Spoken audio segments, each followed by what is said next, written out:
I'll admit something right away. I almost quit my career the night HR sent me that email. It was past midnight. I was sitting in my apartment with my laptop glowing like a warning beacon, and the subject line hit me harder than any feedback I'd ever received. Concerns about your collaboration style. That's corporate code for you're not a team player, your promotion is dead, and we're putting you on notice. The irony? I had spent months carrying other people's slack, volunteering for late night fixes, and documenting processes so the team wouldn't collapse under deadlines. But none of that mattered, because someone else had rewritten the story of who I was at work, and they were winning. I didn't know yet how far they'd go. I didn't know that every rumor, every mistake pinned on me, every door closed in front of me was part of a deliberate campaign to push me out. And the part that stung most? They wore the mask of a mentor, a colleague who smiled in meetings, offered fake advice, and then stabbed me in the back the moment the call ended. At first, I thought it was just office politics, the usual nonsense of people jockeying for visibility. But then things started to line up in ways that were too sharp to be coincidence. A draft report I'd written, clean, accurate, somehow made it into a meeting with errors that weren't mine. A slide deck I'd stayed up until 3 a.m. Polishing was suddenly presented under their name, with my formatting stripped out, but my analysis still intact, and the whispers began. He doesn't double-check his work. He's difficult to coordinate with. He takes credit, but doesn't share. Imagine hearing those words repeated back to you, not from your enemies, but from your manager's mouth in a one-on-one. Imagine the betrayal of realizing the source wasn't the team, but a single person, and no one was questioning it because the surface-level narrative fit neatly. The ambitious employee who just couldn't play nice. That's the trick of corporate sabotage. It doesn't have to be loud. It doesn't have to be dramatic. It just has to be consistent, subtle, and framed in the right language, so that by the time you realize what's happening, the damage is already done. And for me, the damage came wrapped in that email. I was being placed on a performance improvement plan, a PIP, the 3 letters every employee dreads. Officially, it's a tool to help you get back on track. Unofficially, it's a countdown clock. You either fix problems that may not even be real, or you're out. I stared at the document attached, all neatly bullet-pointed with areas of concern, missed deadlines, never mine. Poor communication, my inbox could prove otherwise. Errors in client deliverables, errors I could trace back to unauthorized edits someone else made. The signature line at the bottom, my manager's with notes compiled by guess who, my coworker.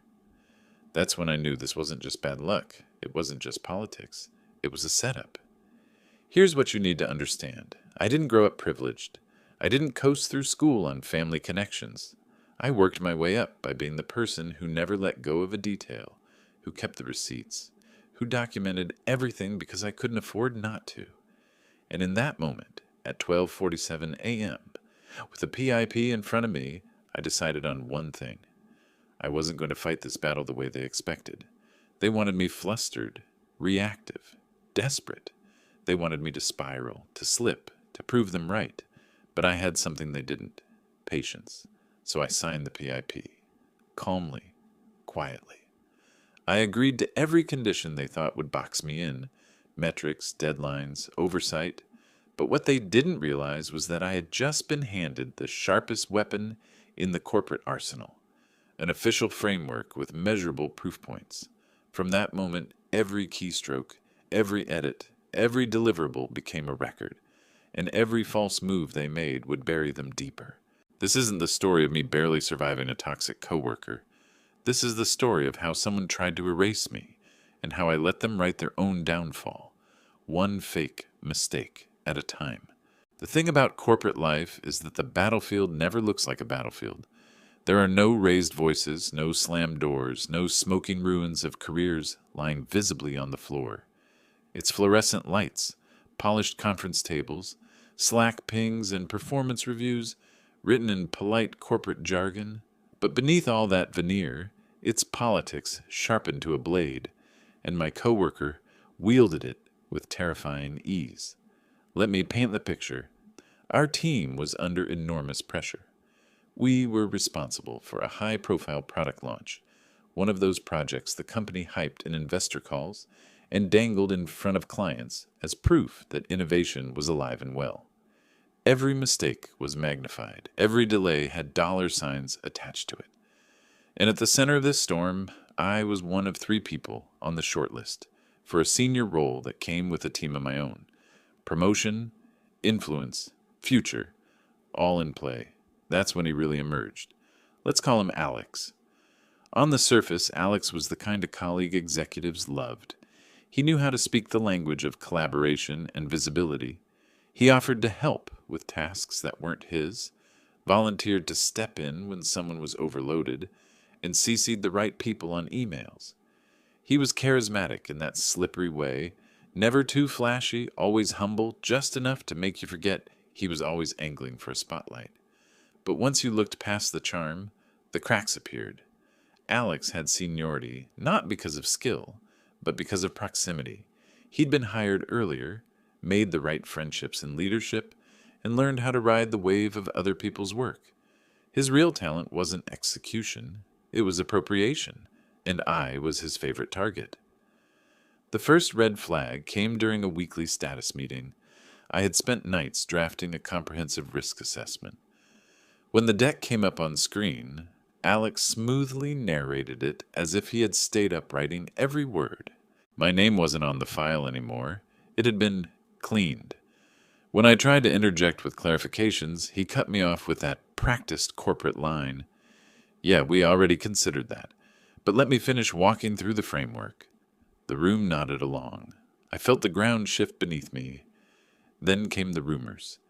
Whisper campaigns are subtle in corporate halls. They start as concerns raised in private chats, then grow into patterns HR can't ignore. He's a bit hard to work with.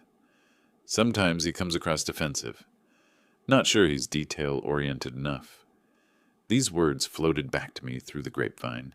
Each one a dagger slipped into my reputation, and the sabotage wasn't limited to whispers. My deliverables began showing up altered. A dataset I had cleaned and validated suddenly contained glaring errors in the versions submitted to leadership. A project timeline I created was mysteriously missing key milestones when it reached the VP's desk. When issues were flagged, the fingers always seemed to point back at me. Didn't you double-check this? Why was this overlooked? It was a masterclass in plausible deniability. Alex never made direct accusations.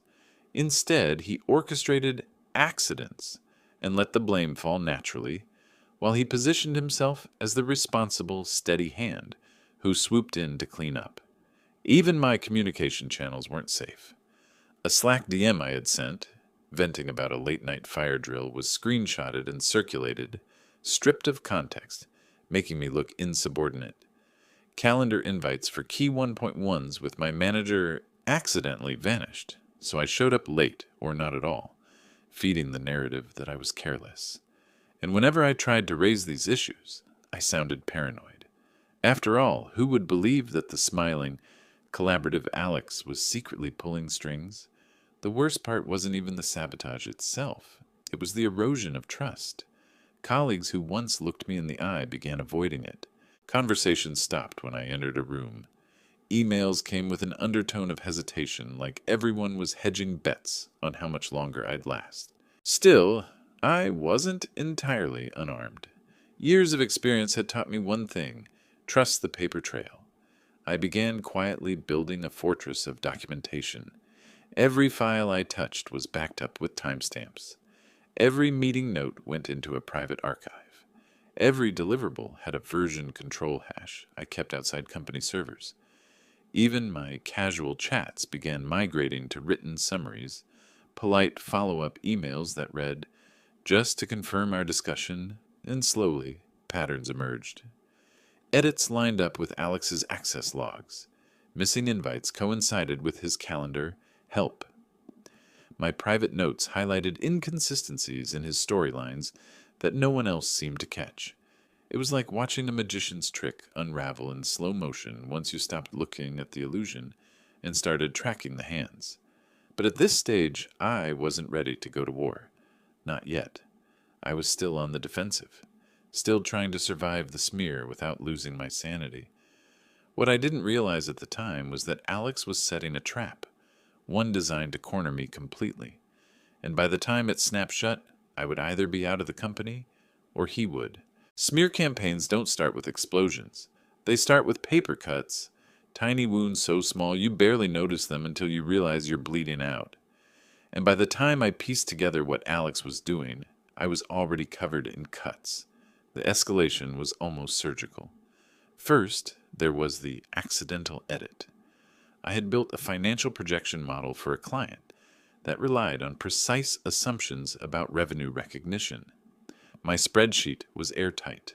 I'd checked the formulas 3 times, but the version that landed in the client's inbox contained broken links, numbers that didn't balance, and one glaring mistake that made it look like I didn't understand basic accounting principles.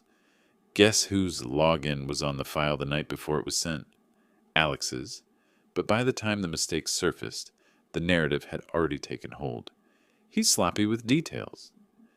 Then came the slide deck incident.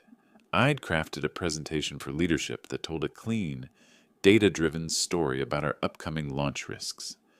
I saved it under my directory, shared it only with my manager. The next morning, I watched in silence as Alex presented the exact same deck, my charts, my phrasing, even my signature formatting quirks, except he'd stripped out my name and added 2 corrections that introduced inconsistencies. When those errors were flagged mid-meeting, he gave the most innocent shrug imaginable. "Oh, I guess the source data was off. I'll clean it up." Heads nodded. The credit stayed with him. The blame stuck to me. The smear campaign wasn't just about sabotaging my work. It was about eroding my reputation piece by piece. He planted rumors like seeds and watered them with carefully chosen concerns. One day I was pulled aside after a team huddle. "Just some feedback," my manager said gently. "Try to be more collaborative. Some folks feel you shut down ideas." I stood there stunned. I had invited half those ideas. But then it clicked. Alex had been retelling our brainstorming sessions as if I bulldozed the conversation. He knew exactly how to twist silence into arrogance, precision into stubbornness. Another time, an email thread exploded because a compliance checklist was missing from a client deliverable. The implication? I had skipped it. The reality?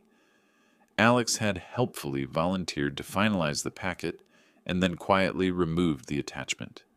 When the issue was flagged, he swooped in with a polished apology email to the client, copying leadership, of course, saying he'd work with me to make sure it doesn't happen again.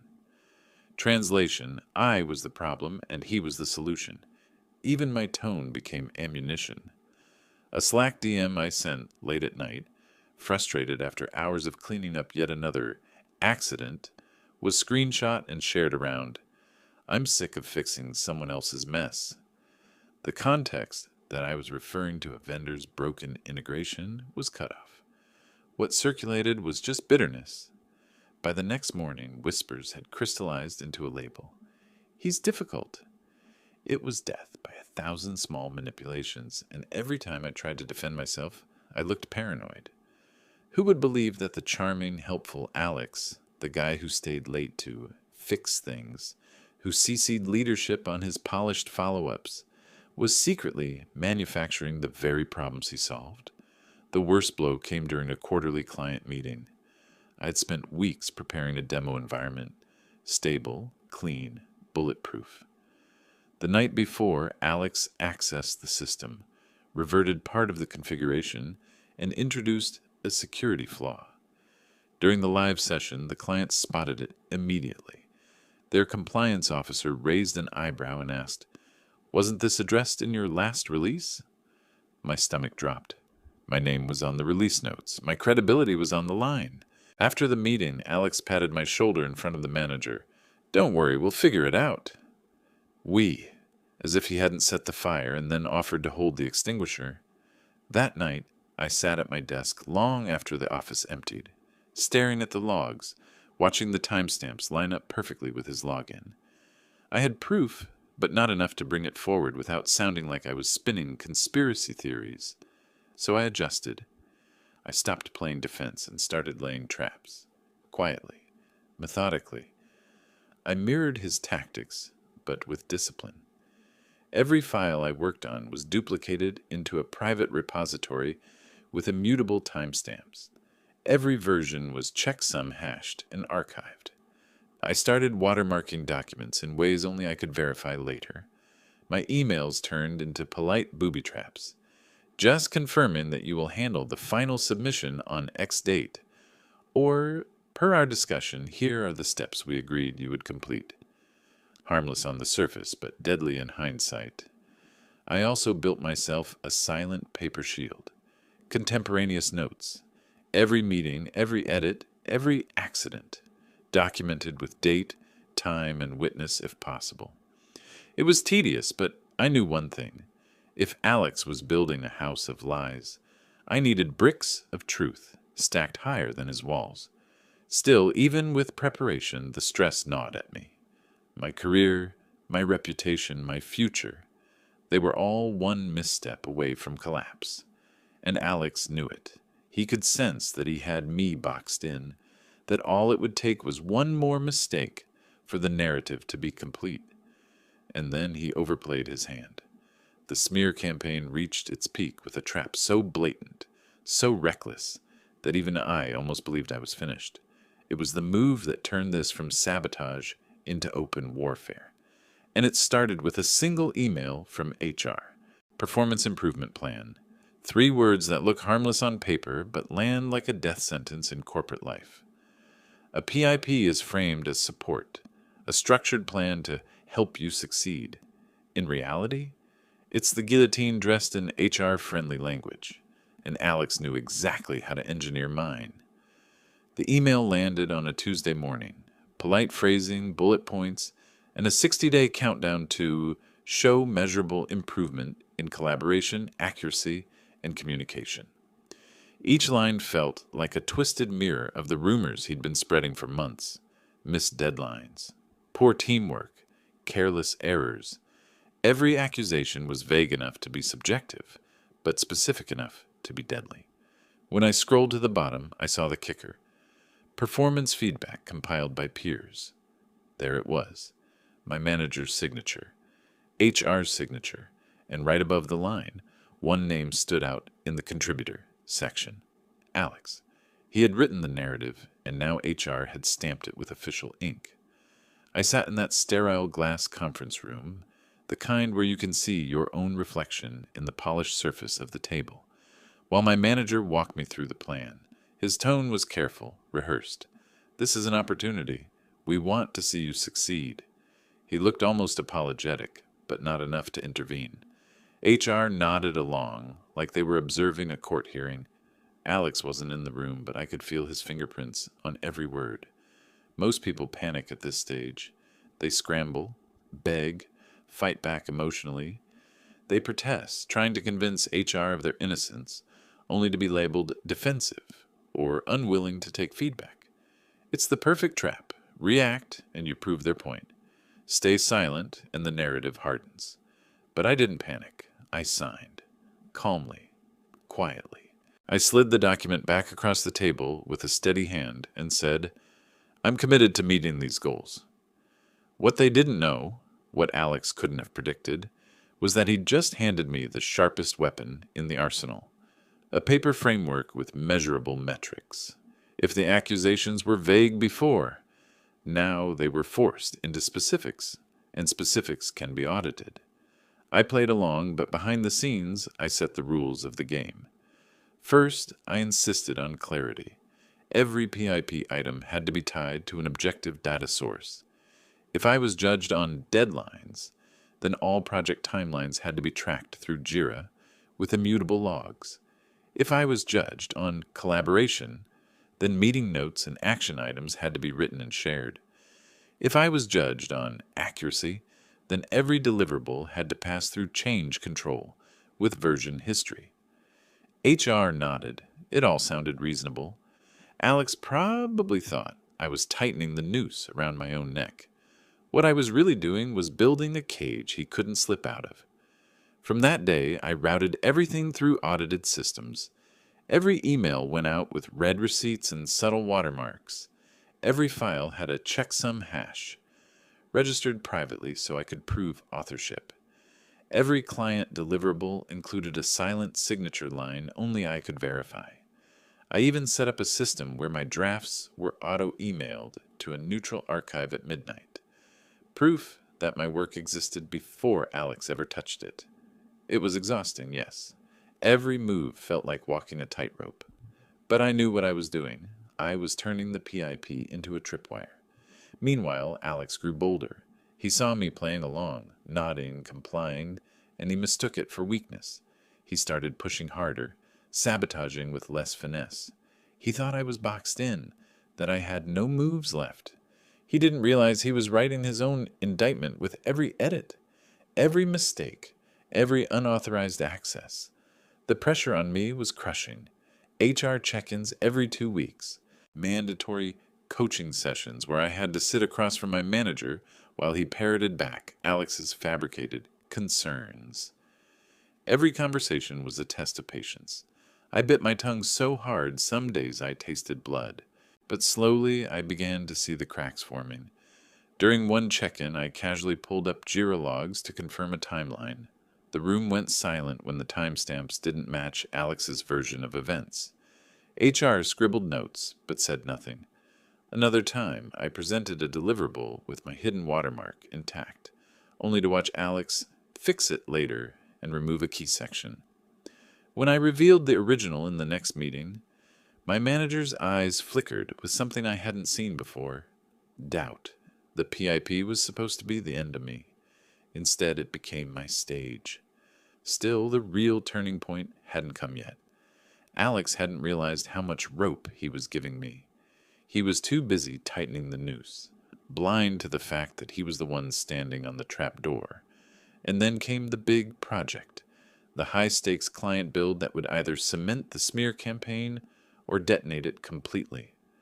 Alex saw it as his final move, the nail in my coffin. He couldn't resist going for the kill. What he didn't know was that the trap was already set, and when he pulled the trigger, the shot would echo louder than he ever imagined. There's a point in every smear campaign where the saboteur gets greedy. They stop hiding the strings because they think no one's watching anymore. That's when they make mistakes. And Alex made his in spectacular fashion. The project was huge, a high-stakes client build for one of the company's biggest accounts, the kind of deal that showed up in earnings calls and made or broke careers. If this went well, the entire company would celebrate.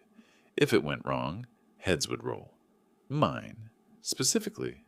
I had prepared obsessively. Weeks of double-checking configs, validating dependencies, and stress-testing the environment until it was bulletproof.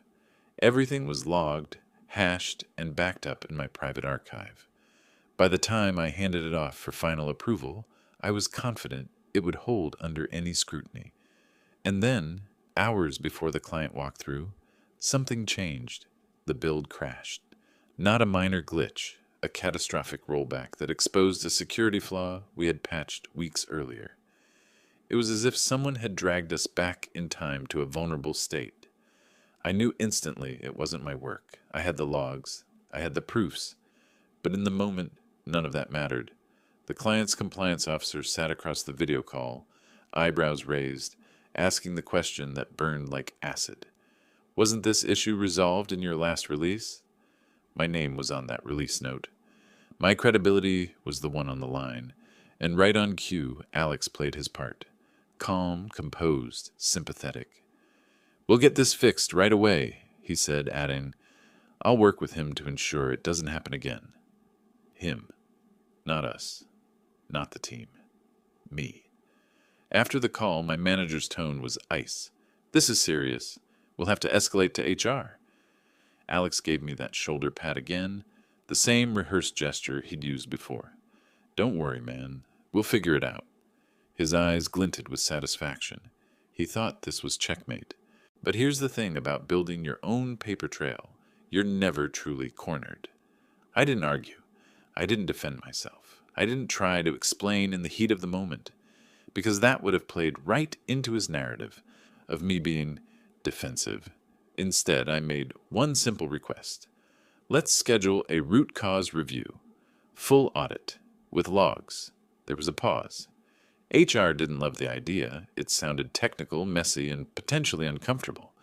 But the client had already raised concerns. They needed assurance, and the only way to give it was to trace exactly what happened. My calm tone made it impossible to refuse. That night, I stayed in the office long after everyone left. The only light was the glow of my monitor and the reflection of the city skyline in the glass walls. I pulled the system logs, lined them up with my archived versions, and highlighted the edits. The evidence was undeniable. The rollback wasn't random. It was triggered from Alex's laptop under his login at a timestamp that aligned perfectly with the sabotage. He had pushed the bad config minutes before the client demo. I didn't need to embellish. I didn't need to dramatize. The data spoke for itself. Still, I wasn't going to storm into HR waving logs like a conspiracy theorist. That's not how you win in corporate warfare. You don't shout. You let the evidence whisper in the right ears at the right time. So I prepared. I printed summaries. I created a clean timeline with screenshots and checksums. And I reached out quietly to one person, the client's compliance lead, the same one who had flagged the issue. I forwarded them the watermarked version I had sent before Alex's sabotage. Neutral, professional, no emotion, just for your records. When the day of the root cause review arrived, I walked into the conference room carrying nothing but a notebook. HR sat stiffly on one side. My manager looked tense. Alex leaned back in his chair, smug, probably rehearsing the performance where he'd frame me as careless again. I didn't raise my voice. I didn't accuse. I simply asked to walk through the logs. One by one, the pieces fell into place.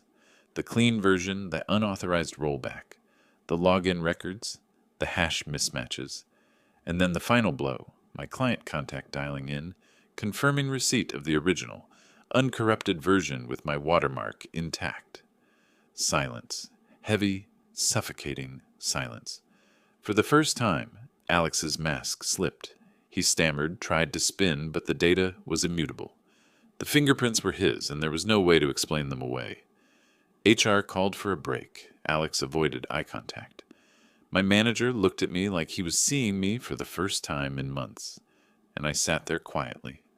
The tightrope finally steady beneath my feet. The smear campaign wasn't over yet, but the balance of power had shifted. For the first time, Alex was the one under scrutiny. And I wasn't done. Not by a long shot. Exposure doesn't happen with fireworks. It happens with silence, when the evidence lands so cleanly that no one dares to speak. And that's exactly what unfolded in that conference room. We reconvened after HR's short break. The air was heavy, the kind that hums in your ears. Alex sat straighter now, jaw tight, confidence dented but not gone. He still believed he could spin this. After all, he had been winning for months with half-truths and polished narratives. Why stop now? HR opened the floor. Let's resume the root cause review. I didn't jump in with accusations. That's the mistake most people make. They shout, they rant, they turn evidence into noise. I let the documents do the talking. Here's the timeline, I said, sliding a simple chart across the table. Clean, color-coded, undeniable. T-minus 12 hours, my finalized hashed build uploaded. T-minus 3 hours, unauthorized rollback initiated. T-minus 2 hours, 43 minutes, config pushed from Alex's device. T-minus 0, client demo fails. I let the silence stretch after each point. HR leaned forward. My manager adjusted his glasses. Alex shifted in his seat, the faintest twitch in his jaw. Then came the logs. Immutable system records. No edits, no bias. Each entry stamped with user ID, machine ID, and timestamp. The kind of evidence that lawyers salivate over because it leaves no room for interpretation, and every arrow pointed in one direction. Alex. Still, I didn't stop there. I revealed the hidden layer, my private safeguards, the checksum hashes I had generated on each build, the watermarked documents archived automatically outside the company's servers. Proof that my version was untouched until Alex laid hands on it. Finally, I played the quiet ace, the client's compliance lead. On speakerphone, calm and professional, they confirmed receipt of my original deliverable with my watermark intact, timestamped days before the sabotage. From our perspective, the initial submission was complete and accurate. The errors appeared only in the version we received the morning of the demo. That single sentence was the equivalent of a courtroom gavel. The room froze. My manager exhaled sharply, like he'd been holding his breath for weeks. HR's pen stopped mid-scribble. And Alex, smooth, silver-tongued Alex, finally cracked. At first, he tried to deflect. Look, this must be some kind of system glitch. Logs can be misleading. Immutable logs? I asked, eyebrows raised. Maybe someone used my login. From your machine at your IP address? He faltered, searching for footing. Then he went for the classic corporate pivot. This isn't about blame, it's about solutions. But no one was nodding along this time. The spell was broken. For months, Alex had lived off the currency of trust. Trust from leadership, trust from HR, trust from colleagues who believed his polished narrative. In a single hour, that currency evaporated, and he knew it. The silence in the room was louder than any shouting match could have been. My manager finally spoke, voice flat. We'll need to escalate this further. HR's face was unreadable, but their tone was clipped when they said, Alex, we'll be in touch separately. That was it. No dramatic confrontation, no finger-pointing, just the quiet weight of evidence settling like concrete around him. When the meeting adjourned, I packed my notebook slowly. Alex avoided eye contact, his earlier smugness gone, replaced by something raw. Fear. He muttered something about misunderstandings and team dynamics, but no one was listening anymore. I walked out of that glass room lighter than I had felt in months. Not because the war was over, it wasn't, but because the tide had turned. For the first time, the burden wasn't on me to prove I wasn't guilty. It was on him to explain why the data, the logs, the client, and reality itself were pointing squarely at him. And here's the part most people don't understand. Revenge doesn't need to be loud. It doesn't need to be a dramatic takedown with shouting and public humiliation. Sometimes the sweetest revenge is letting someone build their own gallows and then watching quietly as they step onto the platform. Alex had overplayed his hand. The exposure was complete. But what came next was even better. The consequences. The days after the root cause review felt like waiting for a storm to hit. You know it's coming, you can feel the air shift, see the sky darken, but you don't know when the first crack of thunder will break. Alex didn't show up to the office the next morning. His status light on Slack stayed gray all day. No witty quips in the group chat, no carefully crafted emails CCing leadership. Just silence. And that silence spread like wildfire. By lunchtime, the whispers started. Did you hear about the audit? HR pulled him into a closed-door session yesterday. People avoided saying his name too loudly, as if proximity might drag them into the fallout. Meanwhile, HR scheduled me for a follow-up meeting.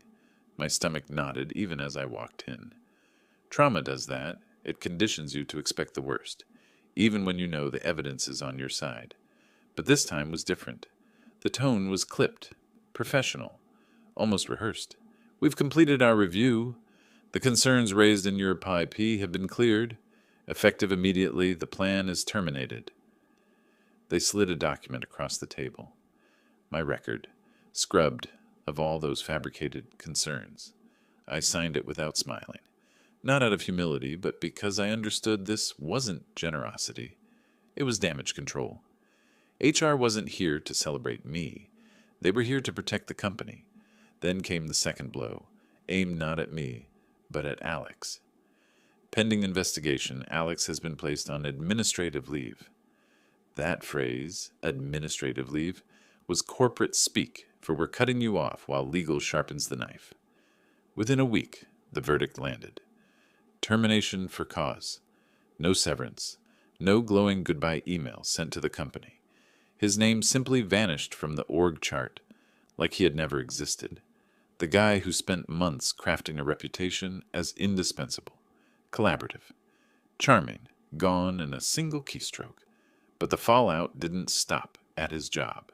Alex held professional certifications in our industry, the kind that requires strict ethical compliance. Once the client's compliance lead submitted their formal complaint, those certifications triggered an ethics review. I didn't need to follow the details to know how those panels operate. Slow, thorough, merciless. If found guilty, he wouldn't just lose his job. He'd lose his license to practice in the field. Recruiters would go cold. His resume would become radioactive. And yet, for all the satisfaction, I didn't feel triumphant. Not at first. I felt tired. Months of defending myself against shadows had drained me. Victory in corporate warfare isn't a parade. It's quiet. It's walking into work one day and realizing no one's whispering about you anymore. It's opening your inbox and seeing your name untainted by rumors. It's the weight lifting off your chest, one breath at a time. Still, HR wasn't done trying to patch the wound. They called me back a week later with an offer, a promotion, a salary bump, a carefully worded NDA about confidential matters. In other words, hush money. They wanted me loyal, silent, and tied down. I declined, politely. Instead, I handed in my notice. 2 lines, nothing dramatic, just enough to trigger the retention bonus clause buried in my contract, something Alex had never bothered to read, but I had. HR looked stunned. My manager looked disappointed, maybe even regretful. But me? I felt lighter than I had in years. Because here's the truth. Revenge isn't always about watching someone burn. Sometimes it's about walking away while they choke on the smoke they created. Alex had tried to erase me. In the end, he erased himself. But my story didn't end with leaving the company. I had been planning something quietly during those long, paranoid nights of sabotage.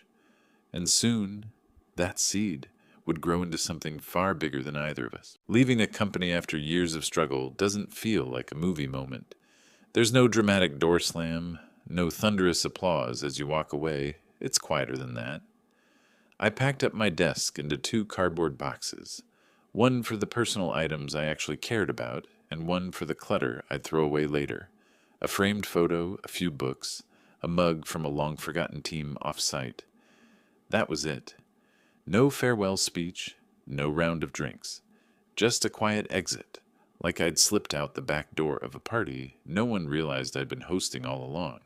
But the silence didn't last, because while Alex had spent months trying to destroy me, I'd been building something he never saw coming. During the PIP nights, when sleep wouldn't come and paranoia gnawed at me, I had started sketching out an idea. A lean consultancy. Small, agile, focused on the very kind of projects my old company struggled to handle with its bloated bureaucracy. I registered the LLC quietly, built the infrastructure in parallel, even started informal conversations with a few clients who were frustrated by delays in politics. By the time I turned in my resignation, the foundation was already there. And here's the thing about corporate betrayals. They don't just break individuals. They fracture teams. People notice when the wrong person is punished and the wrong person is rewarded. They don't say it out loud, not at first, but they remember. And when I left, some of those people started reaching out. A casual coffee here, a quiet LinkedIn message there. If you're doing something new, let me know. I never poached, I never solicited, but talent gravitates toward oxygen. And my new venture offered exactly that. Space to breathe, to work without sabotage, without politics choking the life out of every project. Within 6 months, a handful of my old colleagues joined me. Within a year, we had carved out a niche. Then came the full circle moment. One of the company's biggest clients, the very one Alex had tried to burn me on, signed a remediation contract with us. They wanted agility, trust, and results, and they remembered who had saved their launch. Our lean team delivered in weeks what my old employer had dragged out for months. The partnership grew, and with it, our reputation. And then one morning, the kind of email landed in my inbox that makes you stop and laugh in disbelief. It was an automated notification from our applicant tracking system. A new resume submitted through the careers page. Name, Alex. For a second, I thought it had to be a joke, but no, it was him. Polished resume, buzzword-heavy cover letter, trying to rebrand himself as a collaborative leader with a proven track record of client success. Our system flagged the application instantly. Red markers everywhere. Termination for cause in his employment history. Compliance notes from the ethics board. High risk, stamped across the file.